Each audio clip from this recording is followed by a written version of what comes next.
What is the root of the distinction in the meaning of equality between C++ and Python?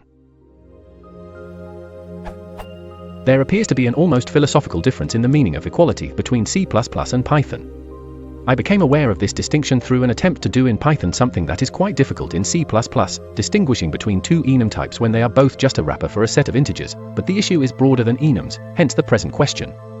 If I write in C++ code such as the following,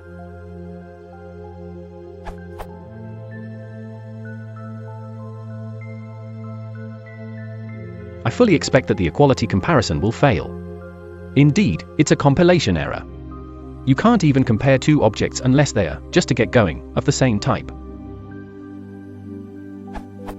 And yet it appears that there is little, no, precedent in Python for equality comparisons raising errors. And if an object raises every time it is compared to an object of a different type, it will break any container it is added to. Indeed, writing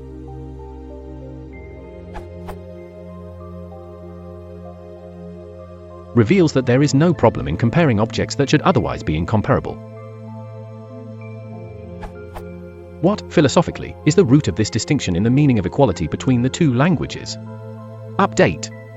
Part of my puzzlement at finding this out about Python is that so far every feature appears to have been designed with the intent of being a natural, intuitive, even human, not that these can be defined in the first place. But consider that you are at the fruit section of a grocery shop and ask one of the apron chaps, could you tell me whether these oranges are Fuji or Red Delicious? Surely no one could make sense of the question to venture an answer one way or the other. So the question is how to provide a response of incredulous in bits and bytes. Update 2. Too long to be a comment to Giacomo Alzetta's comment, I respect your opinion. Still, from this point on, I will not respect a book on Python that does not dedicate a chapter, or at least a section, to pointing out that 3 is lower than 1 is true, and that explains the background, whether historical or philosophical, for this. Being dynamically typed does not mean that 1 is so very cornered, because e.g., 1 has only a handful of available names, the B and C, to reuse a name for a very different meaning. Ultimately, it's not even a philosophical, but an engineering issue. How do you remove, or at least reduce, the chance that one among multiple people collaborating on a software project will introduce bugs in the system? Bugs that remain dormant, because the language is dynamically typed, and we cannot predict computation paths, are far worse than bugs that scream with error.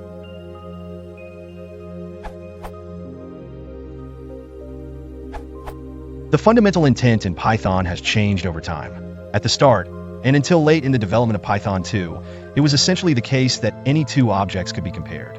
Even mixed-type comparisons that made no intuitive sense, like in cases like that, it was actually the string names of the types that were compared, and the result above was due to that as strings in is lower than list. This was driven mostly by a misguided, in hindsight, attempt to impose a total ordering on all objects.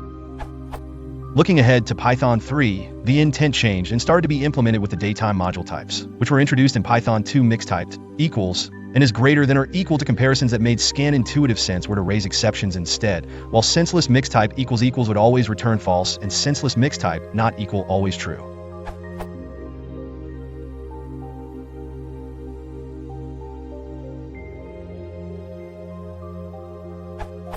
Python 3 strives to act like that generally. Of course, there are exceptions. For example, when comparing objects of different numeric types, like integers and floats, they're usually coerced to a common type under the covers. I was deeply involved in these decisions and wrote the datetime module, so you can trust me on that. But as to what C++ intends, you'll have to ask someone else, winky face. A bit more info. I should add that up until the introduction of rich comparisons in Python 2, all comparisons funneled through a CMP protocol. In the Python implementation, comparing two objects returned one of the integers in -1, 0, 1. __CMP__. Methods had no idea which of equals, not equal, and is greater than or equal to was actually desired.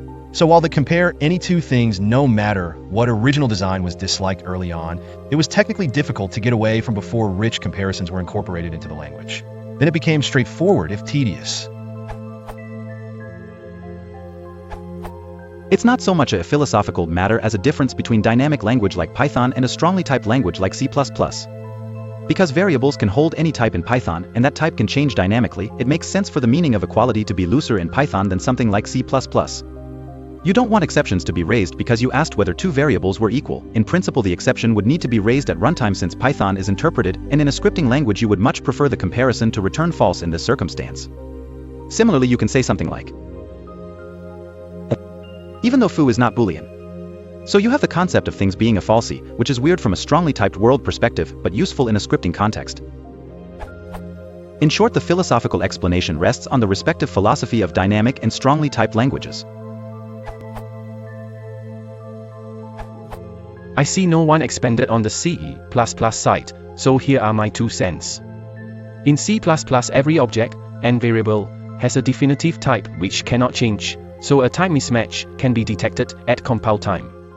Since the result of equality between two unrelated objects is da, of course not, and C++ puts high value on detecting errors early, it simply doesn't compile at all.